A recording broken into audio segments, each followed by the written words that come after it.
We will now call to order the virtual meeting of the Planning Advisory Committee. All participants are asked to keep microphones on mute and cameras off during staff presentations and committee discussions.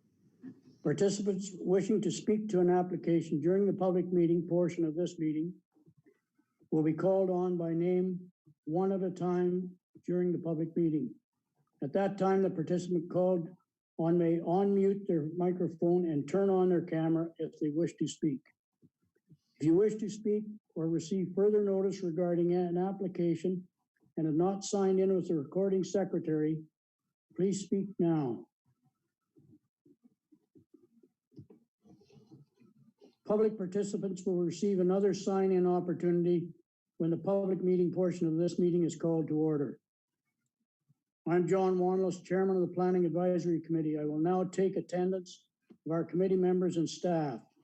Please raise your hand or declare your presence when I call your name. Bill Curry. Jacqueline Grimes. Present. Councillor Wendy Alford. Present. Bill Widmeyer. Jack Anderson. Present. Councillor Jay Brennan. Present. Planning Coordinator Mary Remig. Present. Senior Planner Carl Reinke. Present. To review, committee members are asked to raise their hand when they wish to speak. Members participating by phone will be called on from time to time to speak to an application. Alternatively, please find an appropriate opportunity to, at any available time, to notify the chair verbally if you wish to speak.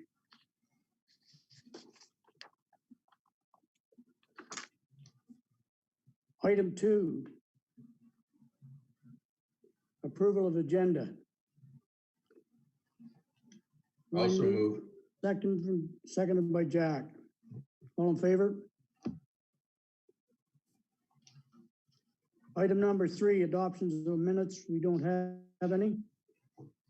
Item number 4, disclosure of monetary interests. We have none. We will now go to the public meeting.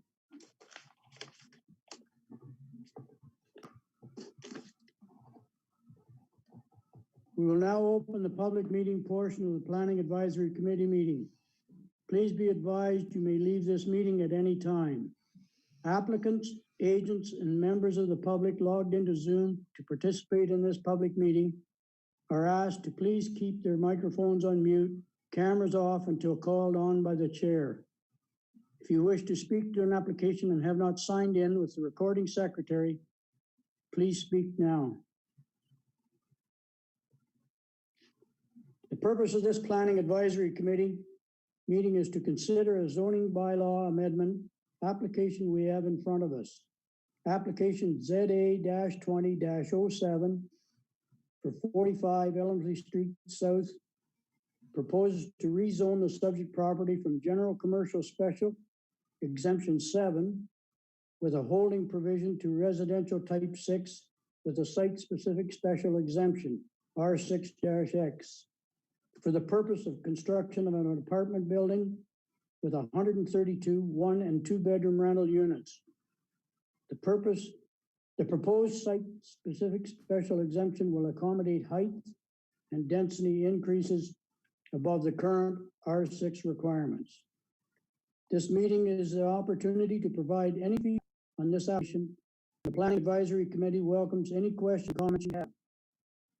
We urge you to do so at this public meeting, as planning rules suggest that the public voice objects later, the process may be limited if a written or oral comment is not submitted. Town Council is the approval authority to applications for the amendments to the zoning bylaw. The committee will review the application and any comments or concerns to inform the Foundation Council on the application. I will now pass it over to our Senior Planner, Carl Reinke, to report on notification of some application ZA-20-07. Following his presentation, I will allow participants one at a time to offer feedback, comments, or questions regarding the proposal. We'll also offer the applicants or raise an opportunity to address any concerns brought to the committee by the public. Carl? Thank you, Chair. Dave, I'm just If you can load up the PowerPoint, thank you. I've just done a quick presentation here on the proposal.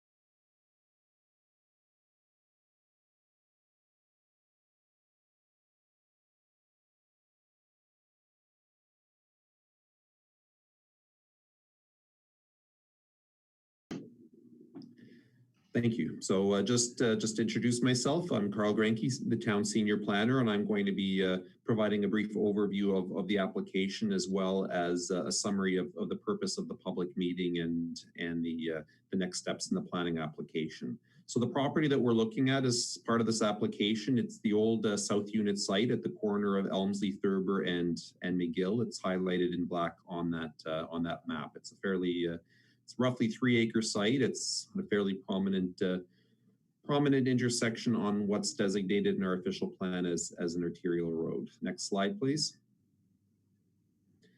So the property is where the former South Unit site was. The main hospital building was demolished a number of years ago, and the final structures were removed off the site over the last year. So it is now vacant with some remains of former sidewalks and a driveway. So there are some existing mature trees along Elmsley Street that have been retained. So the property has been purchased, and the new owners are looking to construct an apartment building on the site. There would be a total of 132 rental units, 1 and 2 bedroom.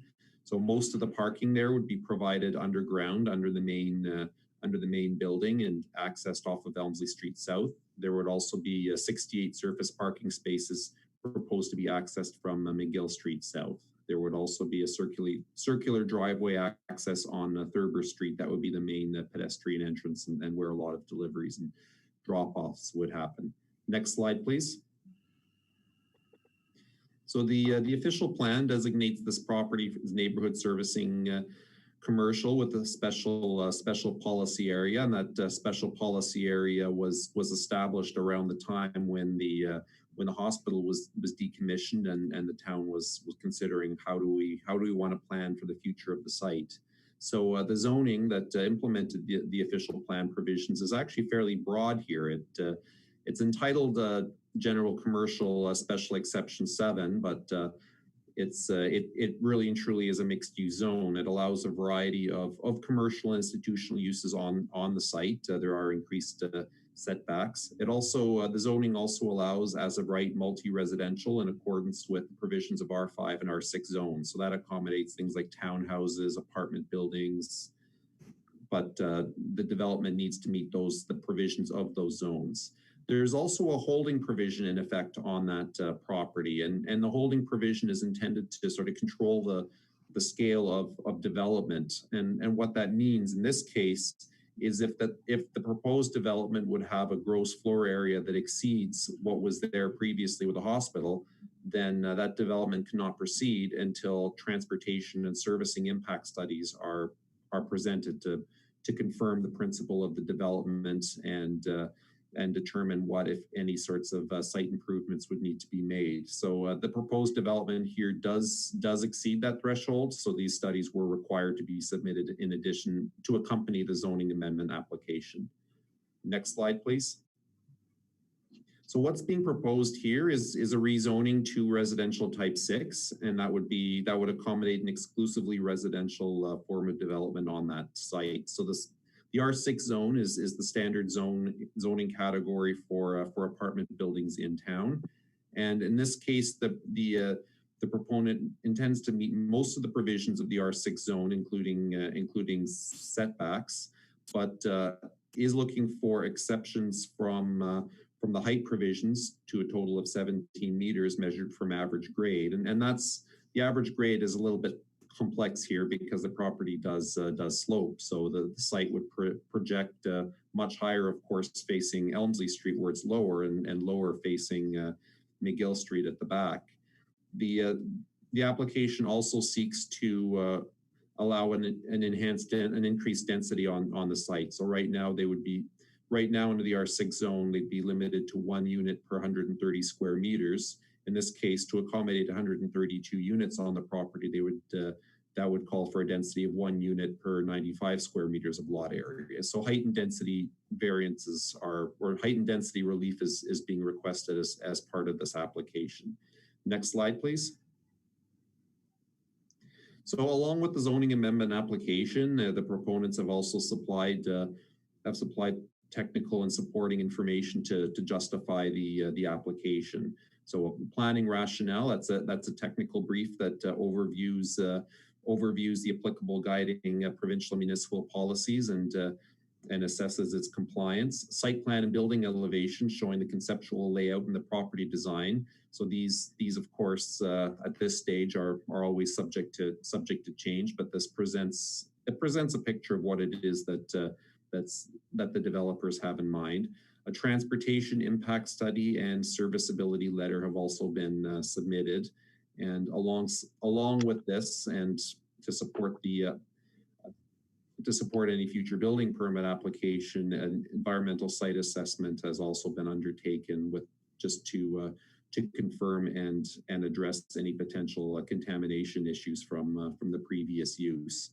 So all of the supporting information outlined above forms part of the public record and is available to anybody upon request. Next slide, please. So this just outlines a concept plan of what's being proposed. It is essentially an L-shaped single L-shaped building. So on your left is Elmsley Street. On the bottom is Thurber, and on the right is McGill. So you see the various entrances there, and certainly what's being proposed is set back a little further from Elmsley Street, and the proponents are intending to retain a lot of the existing vegetation, and certainly if this development is approved, then we'd be looking at additional vegetation to mitigate impacts on abutting property owners and to green up the site. Next slide, please. So these are the concept elevations showing what the developers have in mind. So as you can see, it's four levels of apartments, and then the lower level would include an entry, well, a couple of entries, and of course a parking level. Next slide, please. So it's tough to be able to take a picture that does justice to the entire site, because it's a large site, and it's a very varied site. So you have a very on McGill Street looking south, you have it's a much more characteristic of a single family residential neighborhood. There's a line of trees along there. However, Elmsley Street, that's a busier road. That's where a former entrance is. They already have a sidewalk there, and most of the site, as you can see, is cleared and fairly level, though it does slope down towards the road, or towards Elmsley Street. Next slide, please.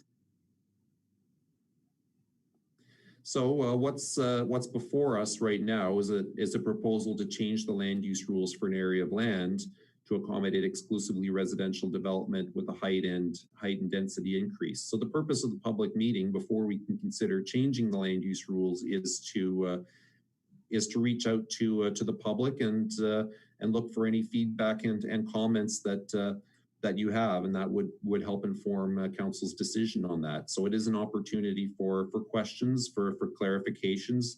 The proponents also have an opportunity to present what they're doing and to respond to questions. And proponents have signed into this meeting, so they will be available to answer any questions. So ultimately, in the future, there will be a staff and committee recommendations to council. So the information received in exchange this evening will help to inform that. Next slide, please. So just to briefly touch on the consultation process, and that's an important, extremely important part of the planning process here. There is when we receive a zoning amendment application, we we circulated internally first. So review with Public Works, Rideau Valley Conservation Authority, and other municipal departments just to confirm technical and project requirements. And certainly that has, so this has been reviewed by them earlier. And we also, the public notice and the public meeting, those are spelled out in the Planning Act. We're obligated to give a minimum 20 days notice. In this case, with the given the unusual circumstances we're in right now, and the fact that we aren't in position yet to hold in-person meetings, we've extended the notice range. We try to give 30 days notice now rather than 20 days notice to give people the opportunity to participate and to sign in and provide their comments in advance if they can. So the applicants had also conducted their own outreach separate from the town, and they circulated abutting property owners as well. That was something that they managed that consultation. It was their efforts. It was not ours, and it was done above and beyond the municipal statutory process that we're undertaking as well. Next slide, please. So the zoning amendment is the first step in the approvals process for this proposed development. So what the developers are seeking right now is the town's agreement to allow the principle of the development at the scale that's being proposed. So there will be a recommendation from planning staff as well as the planning advisory committee. And council can, of course, they can approve with modifications, or they can deny. And I think the important thing to emphasize is the planning it's a collaborative process as well. We work with it's important for us as staff to work with property owners, work with developers, work with neighbors and agencies to identify and address issues as they arise. This application also envisions an increase in height and density from what's currently accommodated in zoning. So we do have provincial and municipal policy that allows us to negotiate density bonusing. So that's our official plan. It allows a broad range of qualifying benefits that can be negotiated with the developer at the time of the zoning decision. So some of these can include, for instance, publicly accessible open space. It can include affordable housing. It can include pedestrian or cyclist enhancements. There's a wide range of things that doesn't have to include all of these or even many of them, but the official plan gives us a wide range there. And one of the things, for instance, that has been done already is addressing some of the previous contamination concerns as part of that. So if council approves the zoning, then development still can't occur until a site plan approval process happens. And the site plan approval is intended to administer the technical conditions of approval, and that looks at things like stormwater management, landscaping, fencing, building design, a lot of the design details that are, I guess, above and beyond the scope of what's normally accommodated in zoning. So it is a separate process. It does. And council is ultimately the approval authority on a site plan application. But typically the land use, the zoning has to come first, and then that's when the developers really get down to working on some of those design details. Next, and the purpose of a site plan approval, of course, is the site plan process is to best manage the development and look at incorporating it within the framework of the community, making it as compatible as possible and minimizing impacts on neighbors and on infrastructure. Next slide, please.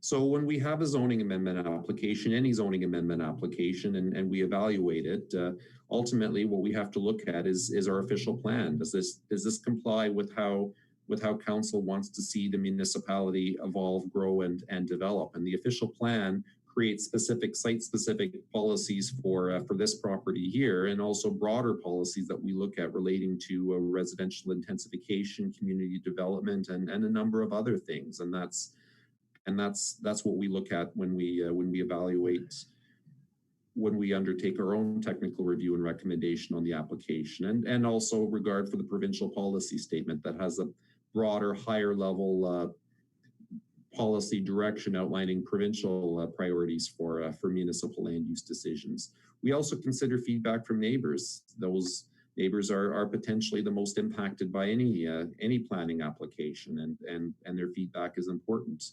Consideration of feedback from other agencies who have their own legislative mandates and technical expertise that all get put together and help us come to the best decision. So so all of this information goes into a recommendation to council, and council would make that decision based on all the information provided. Next slide, please. So following this meeting, we will review any written and oral comments received, and certainly we welcome feedback from anybody. And a report and a recommendation will be brought forward to a committee of the whole. The council has the ultimate decision-making authority on the application, and any zoning amendment is subject to a 20-day appeal period if somebody, either the applicant or an abutting property owner or agents, he doesn't like council's decision, they have the right to appeal it to the local planning tribunal. So we encourage anyone to sign in order to keep your foot in the process and receive notice of council's decision and the right to appeal. So I'll thank you for your time, and I'll pass it back to the chair and move on with the public meeting.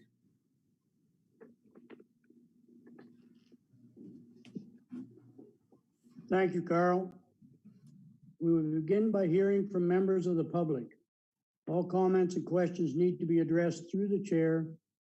If you have signed in with the recording secretary and have requested to speak to this application, I will call on you by name one at a time to offer your feedback.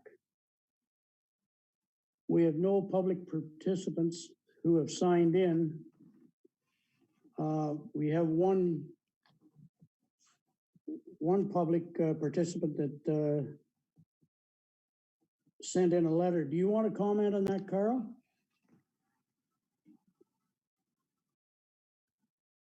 Carl? Can't hear you. Sorry about that. I just had something else open there, so which blocked my unmute button. Hold on, I'm just going to go into the letter. We have received correspondence from neighbors on Chamber Street, and they provided actually a very thoughtful and detailed comment on the application that has been provided to all of you. It will be included within the council package, but ultimately the letter there. Broadly speaking, the proponents don't object to the principle of residential development on the site, though they do have some reservations about the height and the density there, particularly as it relates to impacts on their property and the community. They'd made a few suggestions on design, and they also had a number of technical questions about the application, the process, and sort of what's being envisioned here with the zoning, with the technical zoning details. So a response has been provided on the technical matters by myself, and the developer has also followed up with a detailed response on just addressing some of the questions with respect to the development itself and how they envision the consultation process and the site planning to happen. Thanks. Jacqueline? Yeah, are you going to clarify then what their response was, Carl, to some of the specific questions kind of at the beginning of that email about the style of the build, the trees, the fence? So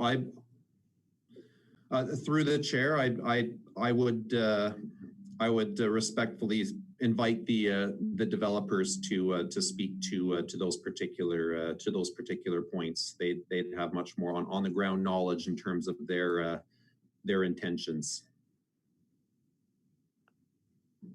Thanks, Carl. I will now open the floor to the applicant or their agent to provide any further clarification or comment on the public's concerns. Don? Thank you, Chair Weinless. I want to clarify that I have with me the owner of our company, Francis Lepine of Lepine Corporation, and in the instance of this application, the owner of 45 Elmsley Inc. I'm the planning manager of the company, and as Mr. Grenke's staff report indicates, I'm the author of the planning rationale and officially the applicant. Given that our portion of the meeting at the moment is dedicated to responding to the neighbors' concerns, perhaps, Mr. Chair, through you, I can offer up the email responses that we sent to that neighbor and have that provided as part of the public record. There is an email string involving a couple of exchanges of emails. And so if that neighbor is not comfortable having their previous emails be part of the public record, I just want to offer that we are very comfortable having our earlier responses to their questions included in the public record, as well as our most recent responses. That would be fine. Yes. Further to that, Mr. Chair, I'm happy to verbally address the comments pursuant to member Jacqueline's question, member Grimes' question. Yes. Just to clarify, the existing zoning on the site is truly a mixed-use zoning based on the C1 commercial district, but also for residential uses applying the rules of the R5 and the R6. So the site as it is currently zoned, if we were to develop commercial uses, the maximum height in the existing zoning is 22 meters for commercial uses. And so we consider our request for height exception to the residential rules actually within what the original zoning contemplated in terms of building massing. I don't particularly see a difference in impact on the community if a 22-meter high building is commercial use or is exclusively residential use. So that was really part of our consideration in our application. Having said that, the maximum height we're requesting really relates mostly to level of grade along South Elmsley Street. And so that maximum height of 17 meters would encompass the flat roof. However, as Mr. Grenke indicated, the slope of the site, which is actually about 4%, or in other words, it raises about 5.5 meters from South Elmsley up to McGill. The effect on the building appearance and the height above grade along McGill, and for that matter, adjacent to the residential development to the north, and the grades along Thurber Street presents essentially a 4-story building. And so the height, for example, at the point opposite the neighbor who submitted the comments about height, the height there would be approximately 13.4 meters. Obviously about 2.5 meters higher than the 11 meters currently in the R6 zoning. But from a technical point of view, we would argue that since the current zoning allows for 22-meter high commercial buildings, it's certainly within the range of appropriate height for us to be seeking this particular height. On the density questions, similarly, the C1 zone provides for a residential density of 70 of 1 unit per 70 square meters, whereas the R6 provides for 1 unit per 130 square meters. So again, the existing zoning for a commercial use, even though it's a commercial district, it does provide for a higher residential density. And so that was what was taken into consideration when we proposed the 98 square meters for 1 unit. So in fact, the 1 unit per 98 square meters is a lower density than the residential density that's provided as of right today with the current zoning. So in fact, we've had some consideration of whether we shouldn't have just applied for only the exceptions and leave the current overall zoning in place out of recognition of that. So those are sort of the technical zoning matters. In terms of impacts of height and density on the neighbors, this is certainly well within the overall height of adjacent buildings, perhaps 1 story taller, keeping in mind that for a single detached dwelling, the height is measured differently than for a flat roof apartment building, because as you would know, there's a formula in the definitions of height which includes part of the peaked roof, but not all of the peaked roof. So a peaked roof can very easily exceed the 11 meter minimum.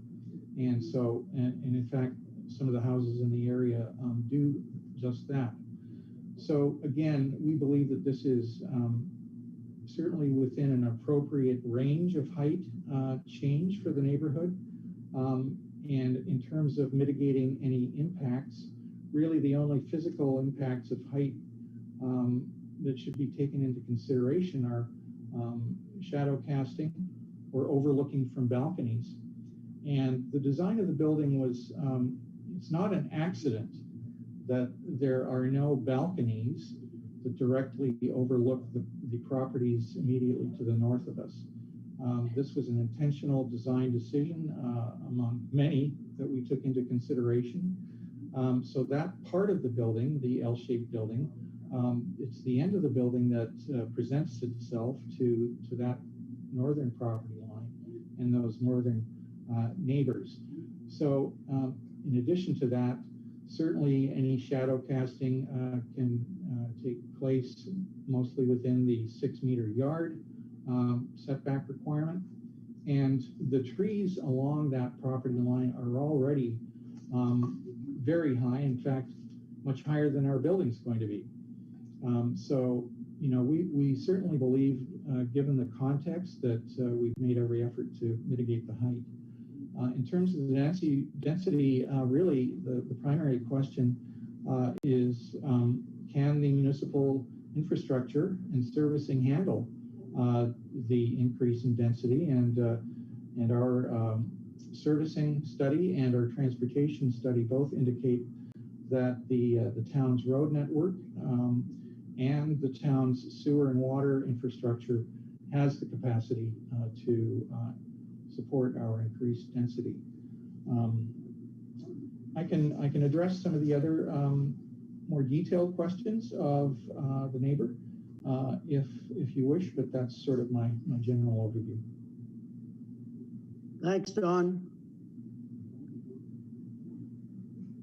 At this time, I will now ask any further questions or comments from committee members.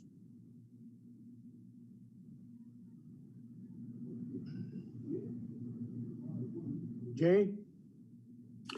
Yeah, thanks, Chair. I think that the proponent has addressed the two items the special zoning exemptions that they're requesting here, the height and the density. I haven't had a real chance to read the neighbor's email in detail, but what I did glean from that, most of those items that were of concern can be addressed at the once we get past this at the site plan stage. And I know that the proponents have been working with them and that sort of thing. So I want to thank them for their interest in our town, and I look forward to working with them in the future. Thanks, Jane. Wendy? Thank you, Mr. Chair. Just a couple things, and I don't know that's necessarily directed at Mr. Lapine or Mr. Schultz, but Carl, 4 stories is higher than we normally would allow. And was there any comment, or was there any need to get comment from fire? Carl? Yes, so most of our residential zones allow 11 meters, 35 feet as of right height, and correct that in the C1 zone we do allow a higher amount. So the fire department was circulated on this preliminary application, just the preliminary proposal, and they've advised that they don't have any concerns on the application. Certainly when it comes to if council approves the zoning, then they'll have a closer look at fire lanes, fire access, all of those details through a site plan process. Thank you. The other thing, there seemed to be some confusion as to whether there was 132 units or 135. I see the RVCA was confused as well. So is it it's 98 dwelling units, and then is the balance made up of the first floor? So the proposal calls for 132 apartment units. Okay. So the 135 was listed as that was more of a that gives them that's sort of the wiggle room they have within the within what the official plan would accommodate for an increase in height and density. It gives them up to 35% over. 98 units would be what the zoning would currently allow based on the lot size. So with that 30. Sorry, Carl. So our bylaw is overdue to be redone. Most of these things would change in the new bylaw when we get around to it anyway, in terms of height or density. Is that a fair statement? I think all of that would be on the table when we open up our new bylaw. Okay. So I don't have any problem with the increased height, and I don't have any problem with the increased density. I think both are in line with what council's strategic plans are, that we increase density. This is infill that is actually wonderful news to have this property developed, in that it has languished there for nearly decades, and it's a beautiful piece of property. So I'm supportive of the changes to zoning. And I think the proponents, as my colleague, Councillor Brennan said, they've addressed their thought processes. In fact, while Mr. Schultz was talking, I appreciate the care that you've taken to even consider where the balconies are, that you've sought out comment from the neighbors on your own. And I will certainly support this change to zoning. I don't think I had any other questions per se. I do appreciate the thoroughness that the proponent with which that he provided, and as always, I appreciate what the staff does as well. So I don't think I have any other questions, Mr. Chair. I'll be supportive of it. Jacqueline? Yeah, Mr. Chair, I just had a question for Carl. In your presentation, you mentioned density bonusing and made reference to qualifying benefits, and one of them being an environmental assessment. Was there any other qualifying benefits for the property? So if you'll just give me half a moment here. I'm just opening up the official plan, and that was also referenced in the planning rationale that Lapine has provided.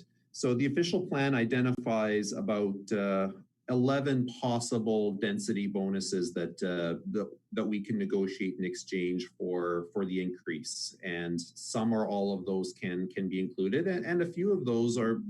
In this particular instance, the developers have demonstrated or are proposing a number of energy efficiency and environmental design features that are sort of going above and beyond a lot of what we would be looking for. The environmental decontamination of a potentially contaminated site is one as well.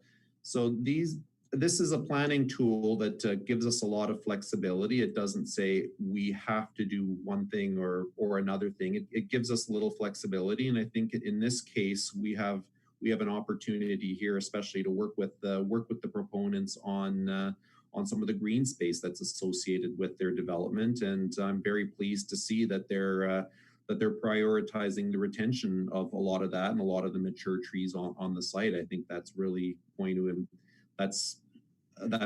improve things. So this is following this public meeting. We'll be having a closer look at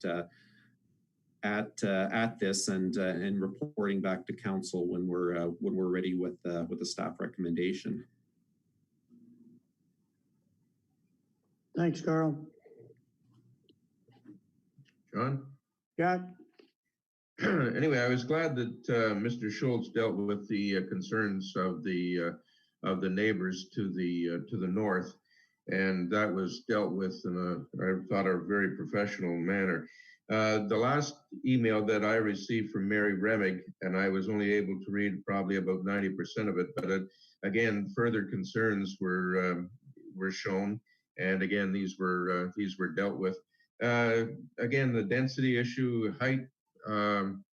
No, I'm fine. I'm fine with this. Thanks, Jack.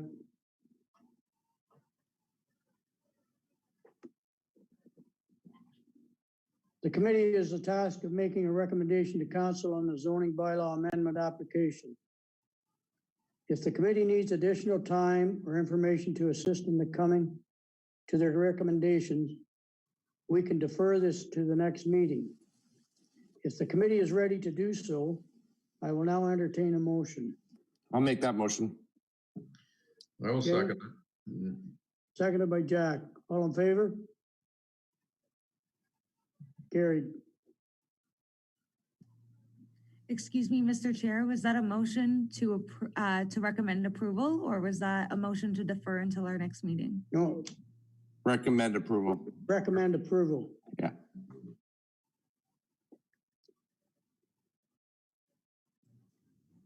Thank you for attending and participating in the planning process for the application ZA-20-07. Any participants that have not signed in and require further notice regarding this application are asked to please reach out to the planning coordinator, Mary Remig, by phone at the town hall. Appeal rights as prescribed by the Planning Act will be outlined on the notice of decision. If you have any questions on this application or process, I invite you to get in touch with our senior planner or planning coordinator. This concludes the public meeting portion for the Planning Advisory Committee meeting. Mr. Chair, I think Mr. Granke had his hand up as. Carl?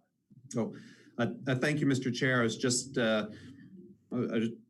just checking to see if the applicants actually had any closing comments or any follow up there, because they responded to the specific concerns raised by the abutting property owner. I just wasn't sure if they had anything else. Okay. Don or Francis? Okay, well, I'd like to invite the city council and staff to come and see what we've done in Carlton Place at Joanne's Court on Coleman. I'd like to invite you to basically see the type of product we create.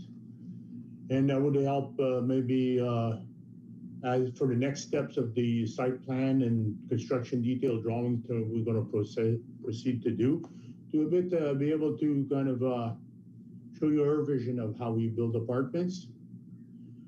And just on a note of environment, when I did buy the site, one thing I did force the vendor, to Mr. Cassell, to do is clean up his laundry. Clean up his dirty clothes and get out of there. And so now we have a much better site to work with. And basically, as we will do the underground parking, there will be nothing left of whatever was there in the past, and any contamination that could remain as spark will be gone. I'm very big on landscaping. I love that. And I know some of the other concerns of the neighbors will be addressed, likely even before we actually build, or sometimes we've dealt with that many times. This is maybe my 40th building in my career I work on, and you'll see the experience how it works out. So I'll let Don coordinate with Carl if you people would like to come and visit. Mr. Thanks, Chair, Francis. just want to clarify the invitation too. I don't think Mr. Lepine appreciated that there are some members of Planning Advisory Committee who are not council members.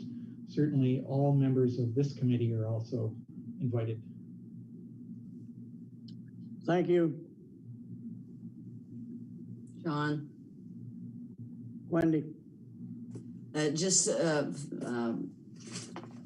to let you know that some of us have already driven over to Carleton Place and had a little look, Francis.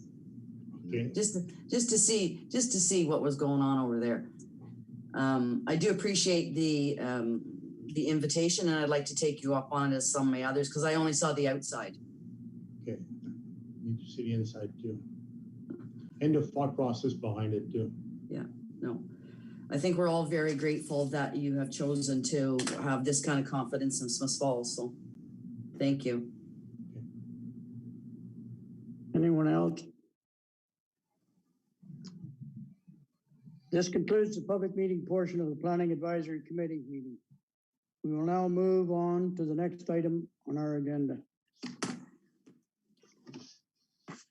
Was that fairly easy, Don? Sorry, I already muted myself, Wendy. Yes, it was painless. Thank you. Well, I hope the rest of it is painless as well for all of us. I'm sure it will be. Thank you. Take care. Thank you.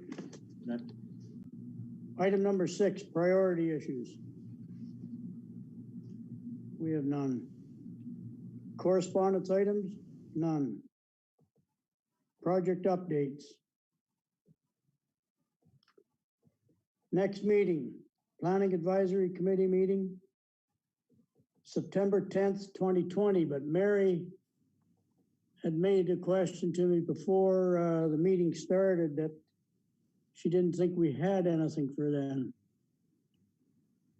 Carl? So I think we are in a very interesting and situation we haven't been in quite some time.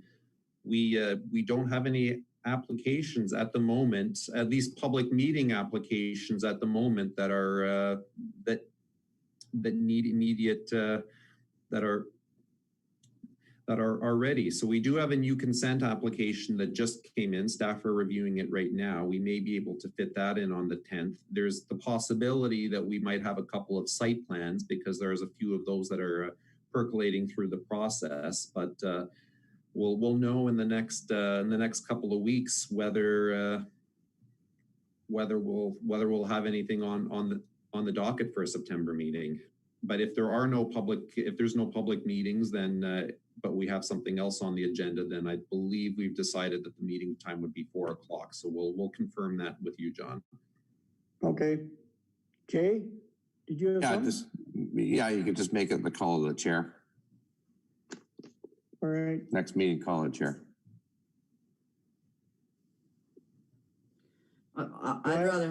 I personally would rather have a date set because the calendar gets pretty full, and if it's the call of the chair, I won't know when that's going to happen.